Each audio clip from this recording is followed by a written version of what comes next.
Hey guys, and welcome to Be Hero Fights. Oh, wait, this is not a Be Hero Fights episode tonight. Sadly, Tom couldn't be with us tonight. He's dealing with an injury and couldn't join me. So instead, what we're doing is we're going to give you a sneak peek episode of a brand new Be Hero Presents podcast called the Bump Card Podcast. It's going to be a wrestling podcast dealing with myself and Psycho, a former Utah wrestler like myself. And Psycho, welcome. Thank you very much. Happy to be here. Happy to get this going. Yeah, me too, man. Me too.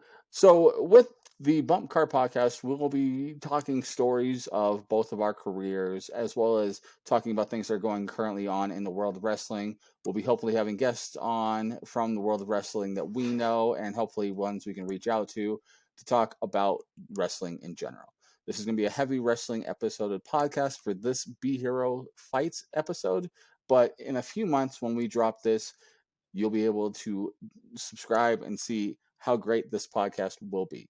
So please stay with us tonight and enjoy this great episode of the Bump Card Podcast. All right, Psycho, well, tell me real fast, what is this podcast about and what is our plans for this podcast? Well, it's really as I've been in the Utah wrestling business for quite a while. Mm. 20 years or so. And I really wanted to do this podcast because I have all these stories and I want to do the podcast and get them out before I forget all of them. Because with concussions and different things, who knows how long they'll stay in there. But I have a lot of connections in the business, and so it'll be fun inviting them on and diving into their stories as well. And you'll see a lot of interloping stories and different viewpoints, and it'll be fun. Yeah, I'm super excited to be doing this with you. Now, you guys might be asking why we are calling this the Bump Card Podcast. And the reason being is in the world of wrestling, behind the scenes, there's essentially a running tally of how many bumps you'll take. Bumps being the damage that you've taken. In the wrestling world, just like ours in real life, they talk about how many beats you have until your end. The bump card is essentially the same thing. How many bumps you've got until you're done. And sometimes you don't want to take those extra bumps. Sometimes you need to. So in this, we're going to be talking about the histories of wrestling in general, our histories, and what's going on currently in the world of wrestling. That being said, some of you guys know that, and I've talked about on the Be Hero Fights podcast, that I've been doing professional wrestling for 17 years. Actually, Psycho here was my original trainer. He's the one that got me into the business and got me started. He's also my first promoter, or the guy in charge of the show. So he's the one that got me started with everything on that. And I learned a lot from him. A lot of don'ts more than do's, but a lot of things from him. So with that being said, Psycho, why don't you tell us what got you into the world of wrestling, both falling in love with watching it as well as getting into the ring? Sure. So it all started. It's rather interesting.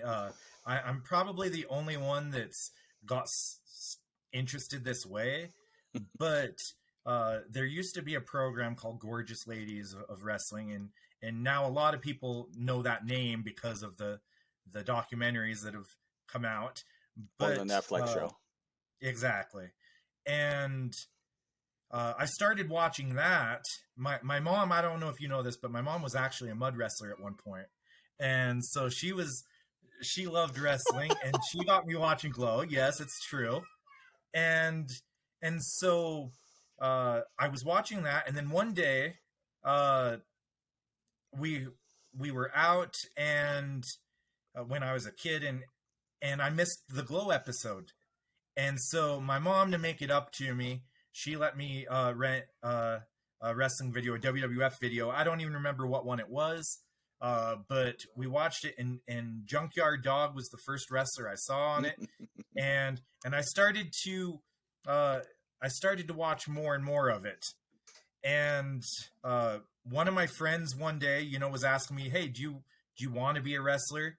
And of course, I lied and said no.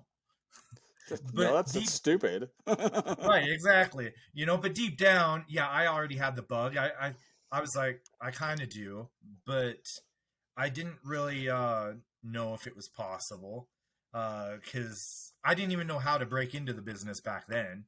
I mean, you heard all these stories of people breaking in, but I didn't even know about wrestling schools or anything back then. Uh, before I get into that, like, what got you into it? Uh, well, I first fell in love with it actually going to a friend's house, and his dad was watching an old WWE match. It might even be in WWE, in fact. Yeah, I was pretty sure, if I remember right, it was the Rockers, I know, but I think they were going against the Freebirds in a tag match way back when, and I just fell in love with that from that first match, and just kind of watched it and more, and then kind of fell out of love with it a little bit. Well, not a love, kind of like didn't watch it until I got into high school, and then ran some friends who just love watching it and fell back in love with it and wrestled in the backyard. And then we found a place that trained us or wanted to train us, and I went there for about a month, and it didn't work out. And then I went to American Championship Wrestling show out in a little town called Magna, Utah. And heard about them. yeah, but you did. Uh, was watching the show, enjoyed the show, and went to talk to the craziest, loudmouthy kid I could find, um, named Jaden Japan. And like, hey man, I want to talk to the promoter, get to see about training. And he points to this skinny little kid with long, ratty green hair and a white pale face, dressed up as a clown. He's like, That's him right over there." And turned out it was the good Mr. Psycho hair. And that's how I fell into it. And then you and I started hanging out, and you started training me, and it's come to your house 6 7 days a week, and we train, talk wrestling, watch wrestling, and that was my life for 2.5 3 years straight, almost, I think. Yeah, I'm sure there's a lot of stories between that moment and when I got involved in wrestling, right? Of when I was owning my own and promoting my own wrestling promotion. When I started getting into uh, when I wanted to do wrestling, the first time I heard of a wrestling school, it was the only one promoted on WWF television, which was Warrior University, which was run by the late Ultimate Warrior, right? And he had an ad, and so it said send a picture of yourself and fill out this form. And so I send it in. It had to be a shirtless photo, right? And I was just a skinny kid, right? I've put on a little bit more weight now, but uh, Fatherhood does that to you. yes, it does. Uh, I've got a 3-year-old, so uh, or about to be 3-year old. But I sent it in, and I actually got a letter back, and basically said, that I wasn't big enough, and it wasn't what Warrior was looking for to train. So he declined my request to join his wrestling school, uh, which was probably a good thing. Yeah. But then when I started looking into wrestling schools, I actually looked at a wrestling school in Maryland. Uh, it was actually ran by Axel Rotten, who's, if some of you may know, that Axel Rotten was a original ECW wrestler that did a lot of hardcore matches. So I Yeah. don't know how well that would have turned out, but I was seriously looking at that, got the price for it, and I was thinking about moving out to Maryland. Well, while I was looking into that and I was all set to go to Maryland and I was looking at housing and everything like that, I heard a radio ad about this wrestling school in Utah, and it said it was ran by the Italian Stallion. So I was like, that sounds familiar. So I was excited because I was like, wait, I could stay in Utah and go to wrestling school, and then I don't have to travel across the country to pursue it. So I thought that was almost I don't know if you want to say destiny or whatever, but it definitely was convenient. Fortuitous. So exactly. So and that's a whole other story on I'm sure we'll get to one day when I went to check out that wrestling school and how that all went, because there's so much to talk about there. But If you guys have that's questions how I about got that, into it. but if you guys want to hear more about that or have questions about how that goes, hit us up here in the comments or in the reviews on the podcast. We'll know what you guys are wanting to hear more about. Psycho has got a ton of stories. I have a lot of stories, and our future guests are going to have a lot of stories. If you guys have questions about them, hit them up. Hit us up there or hit us up on our social medias. Right now, you can hit us up on Be Hero, the Be Hero Media Twitter, as well as Be Hero Fights, or on Facebook and Instagram. Both of those you can get and hit us up that way, or of course right here on YouTube. Also, if there's anybody that they'd like to see on our show, they can go ahead and mention that as well, because Yep. we definitely would like to hear who they want to hear from. Yeah. And we'll try to get anybody that you guys suggest out there, and we'll see what we can do. Can't make any promises, but we will definitely try. That being said, Good Psycho here has a lot of old school connections to people that you wouldn't expect. So hit us up, let us know who you want, and we'll see what we can do. That being said, all right, guys. So we're going to move on to our next topic, which, as you guys heard a little bit about how we both got into the business and everything else, let's talk about the business as a whole right now. So we just came from watching a couple of great things. Recently, we had Grand Slam from AEW, which was a great little televised show. It really should have been a pay-per-view, honestly, because it was that good of a show. Um, but it was a televised show on TNT. Super, super good. In fact, I think it probably had the best match of the year right now for me, which was the champ Kenny Omega versus Bryan Danielson, the American Dragon. Psycho, what do you think of that match? It was honestly the best match I had seen in a long time, and it might have been not just one of my favorite AEW matches, but definitely one of my favorite wrestling matches of definitely of the year. Yeah. Well, both those guys are great workers. Kenny has been a really good worker for a long time. He is starting to lean more, though, into the Bucks style of working the crowd more than that uh, craziness that they do. But Bryan Danielson, formerly Daniel Bryan, uh, he's always just been such a great, solid worker. And watching those two being able to go, when you can see a guy who can do holds and submissions along with somebody else who can just work like that, you know you're going to get something special. The moment they said it was going to be a 30-minute time limit, the TV time limit on there, I knew it was going to go the whole time limit with the 30, and I was super excited.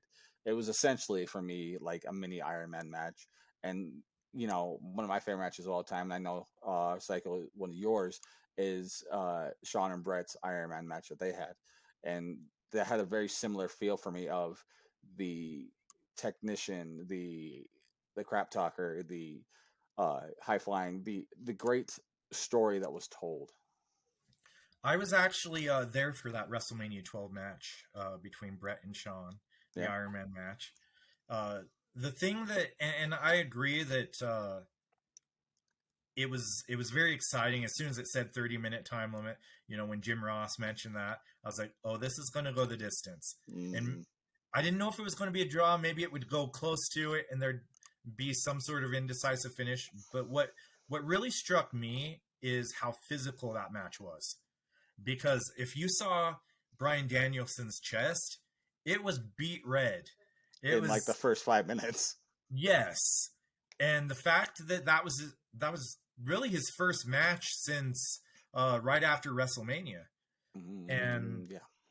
because I think right after WrestleMania he wrestled Roman Reigns where it was his last match.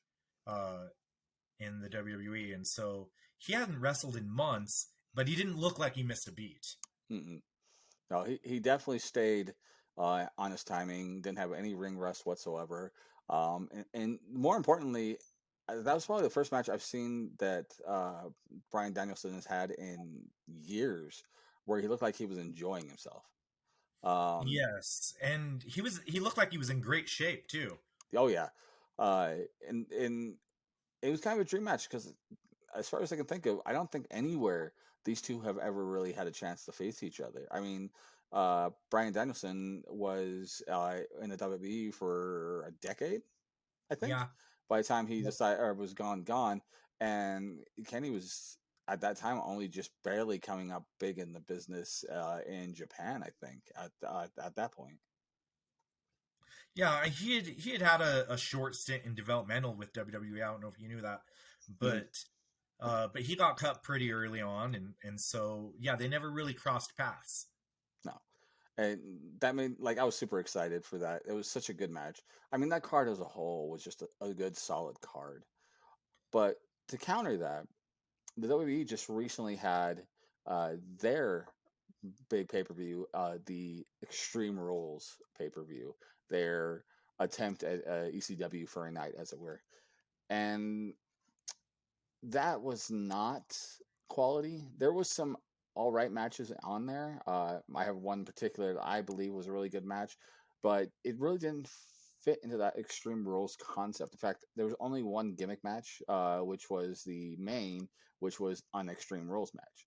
And so calling the pay per view that is really difficult, which I'm not a big fan of WWE doing lately. Is having like Money in the Bank, Hell in a Cell, Extreme Rules, TLC, these matches, and then only having like one or two of the gimmicks, if at all, on those matches.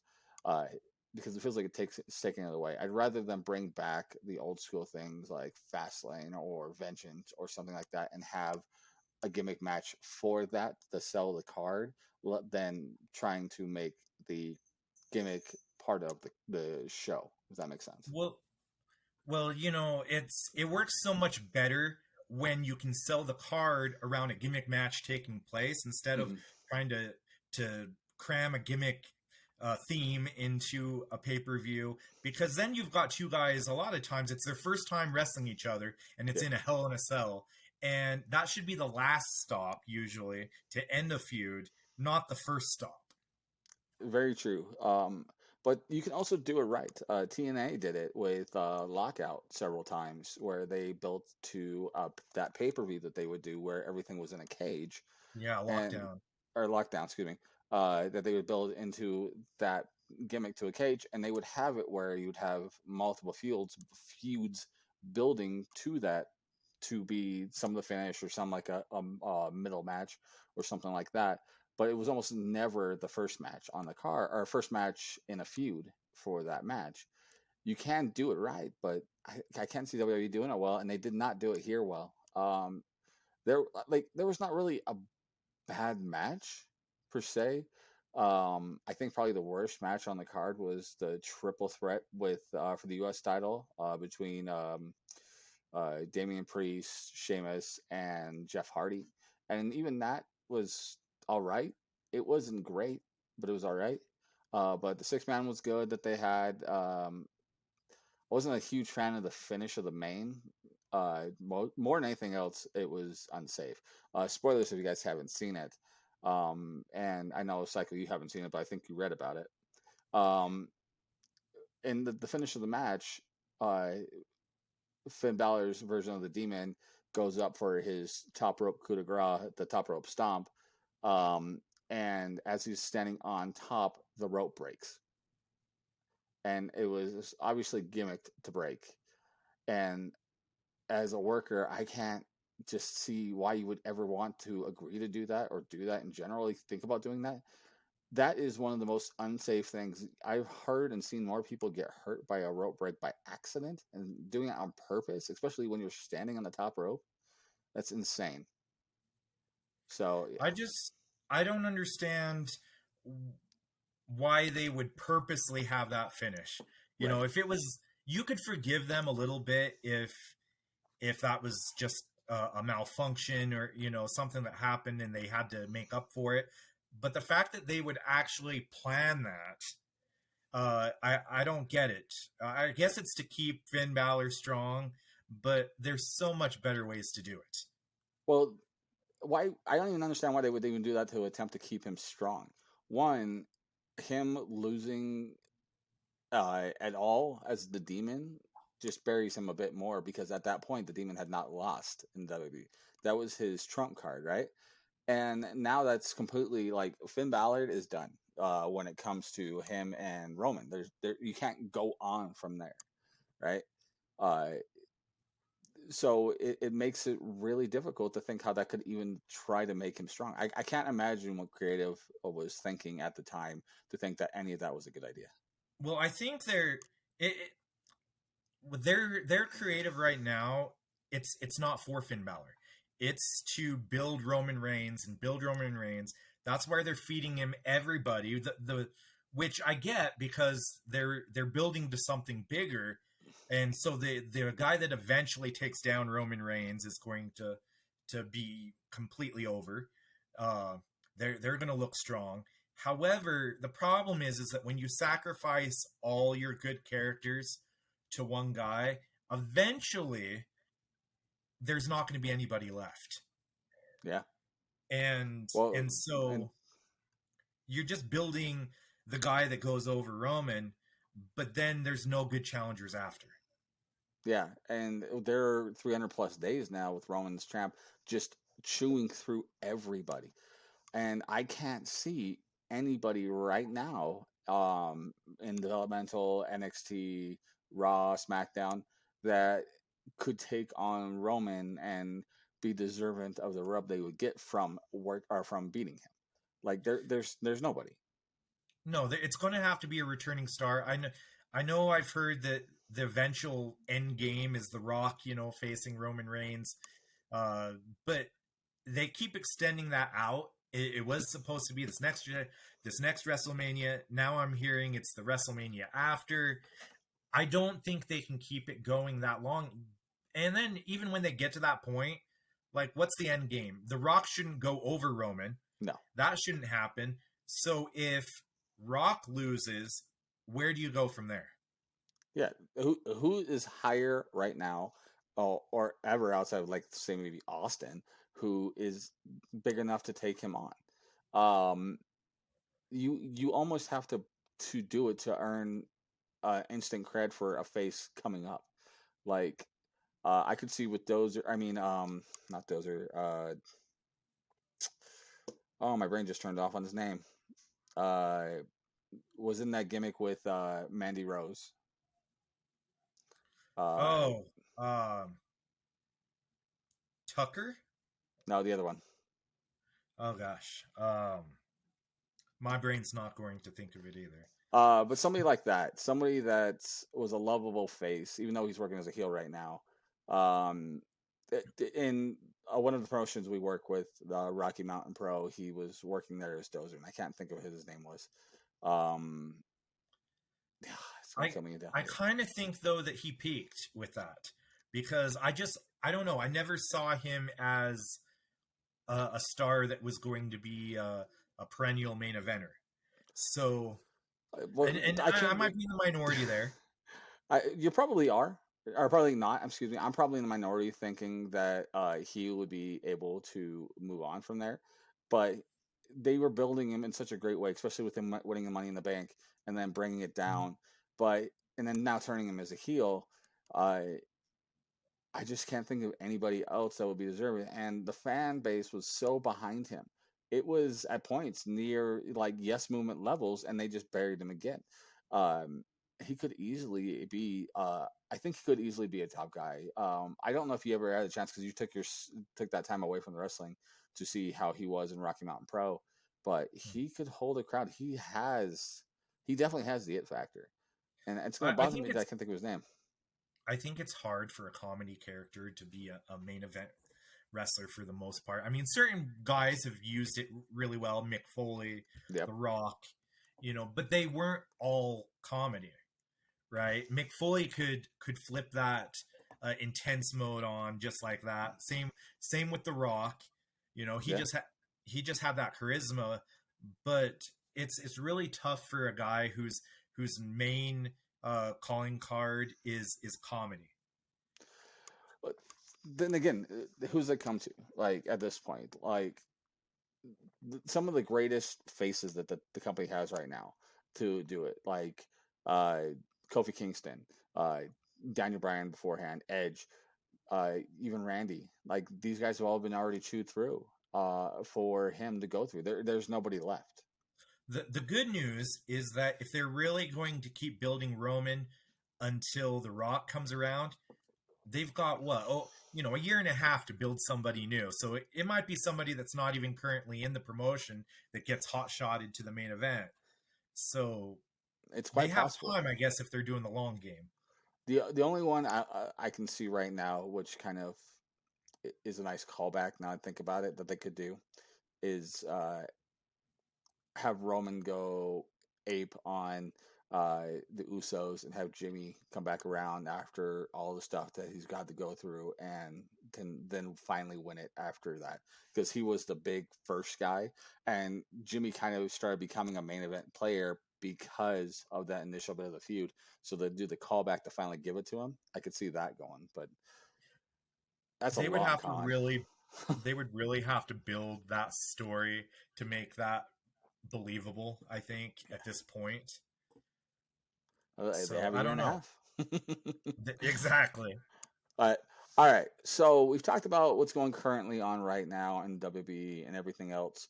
Uh, Going on with stuff like this, what we would like to do is bring back current things that we have of not great storylines like we've been dealing with here on WWE, or great matches like we've seen in AEW, to stories that we have from our history.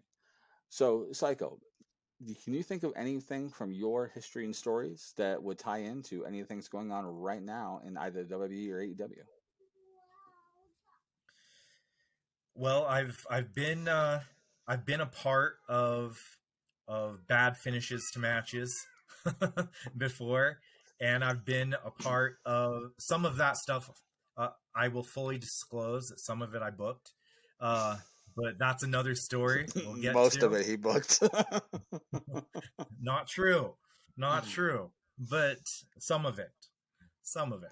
But then I've also been a part of where everything was clicking and the wrestling was top notch, and so creatively I've been more of a story guy, right? That was always one of my strengths, is telling good stories.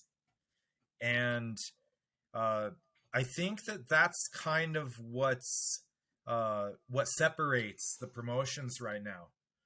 Even when WWE has a good story, Hmm. it's very hard for them to finish it now, to pay it off, right?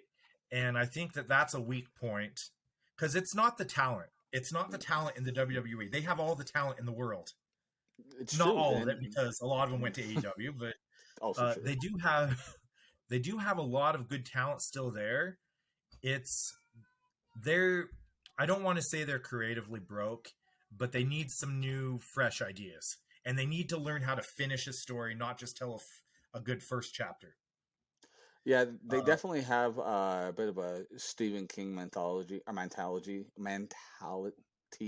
when it comes to telling stories, where you get invested in some of the beginnings of the stories and everything else, but then you have these just no needed dusty finishes um, that they come up with that just ruins it, uh, and they are so heel heavy when it comes to story ends right now. Traditionally, at the end of the story, most of the time, the face wins. Uh, that was part of the gimmick. It was the heel lose or heel wins, heel wins, heel wins, heel wins, and eventually the face wins, and that's the big payoff for the fans, the emotional payoff for everybody. sure. But they don't do that right now in the WWE. More often than not, they try to go out of their way to M. Night Shyamalan twist us to make it so that the bad guy wins. And you keep seeing that and seeing that. And if you keep doing the same thing, it's not new. It's not fresh. It's not a twist. It's almost expected at this point. So it's really hard to go with that. You Um, you almost expect a bad finish to matches now in the it's true. WWE, and because I mean, not just I wish we could say that Finn Balor Roman Reigns finish was like a rarity for something like that, but you almost expect that. I mean, you can go back to the Hell in a Cell match with Bray Wyatt and Seth Rollins, a disqualification Yeah, in a Hell in a Cell match. Uh, and you can go back to Dean Ambrose with the exploding camera type thing in WWE. And there's so many bad finishes that you expect it now. And I think that's what's fresh about AEW now is that not only are they having finishes that make sense, it's satisfying finishes. And when they need to extend something, they do it in a way that makes you want more. it's true. And the great example just recently was the 5 feats of Jericho or whatever it was called, where Jericho had to go through all of that to finally get to MJF and had to deal with that. And to give you a great example of how that could work in a benefit, you're having essentially a face go through all of these feats, and they have to strive and push and strive and push. I believe it was in his fourth match he had to do of those 5, where he was told that he could not come out with a ring entrance, right? And Mm-hmm. he's so beloved, and the fans were so behind him and wanting to see him win. The fans literally sang his entrance music for him when he came out, which they've been doing for a while now, but they were able to do it together as a mass for him as he came out. He did not need the entrance because they did it. And it was obvious that it was going to happen.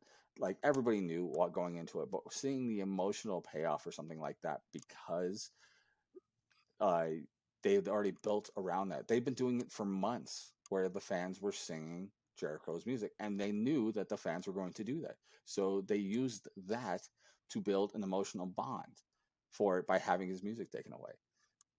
It's That's stuff like an that that AEW is doing so good. that's another thing that's very different about the two promotions right now is the crowd interactions, Hmm. right? Like in AEW, you've got the fans singing a theme song, you've got them doing the chants, you've got them uh, reacting in a way that's very old school, where the fans are invested in the product.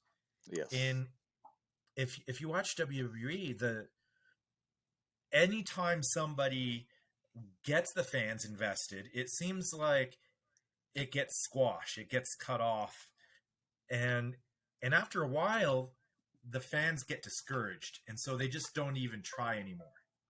it's true. If the fans don't get the reaction that they want, the love from or the real action in general. So whether it's love or disdain from the worker that they're working, they're not going to care about that worker anymore. That being said, some of the best top people in the WWE right now are doing that reaction. If you watch what part of Roman Reigns is so good, is his reaction with the crowd right now. Roman takes his time. He's doing such a great heel work because he beats somebody down and he calls out to the crowd talking crap or talking directly to the camera talking crap so that people can hear around the world. Uh, the best match on the card from Elimination Chamber, in my personal opinion, was Bianca and Becky, and it was the same thing. Becky was You talking mean so Extreme much crap. Rules? Yeah, in the I know it's forgettable, but Extreme Rules match, uh, or Extreme Rules pay per view just happened. But Becky and Bianca were the best match on the card, and part of that was because Becky was reacting to the crowd, and the crowd was just hollering. Half the match, if not more, they were saying, this match is awesome, or like they were like, "Go Becky, go Bianca, go Becky, go Bianca." You were having the right kind of reaction you need for a super face and a tweener sliding towards heel that is with Becky, but you don't get that with most matches. And you're right. Like think of like with Kofi Mania before it happened, or Daniel Bryan going into the Yes movement. both of these guys were getting so beloved by the fans, and the fans were cheering it, and they were milking it. They were trying to get more from it from the fans, and they started getting crapped on because of it. And then eventually, the fans just kept pushing and pushing and pushing because they beloved it until creative had no choice but to listen. But those are the rarities. But getting crapped on isn't. What happened with Dozer, whose name I still can't remember, um, he's the same way.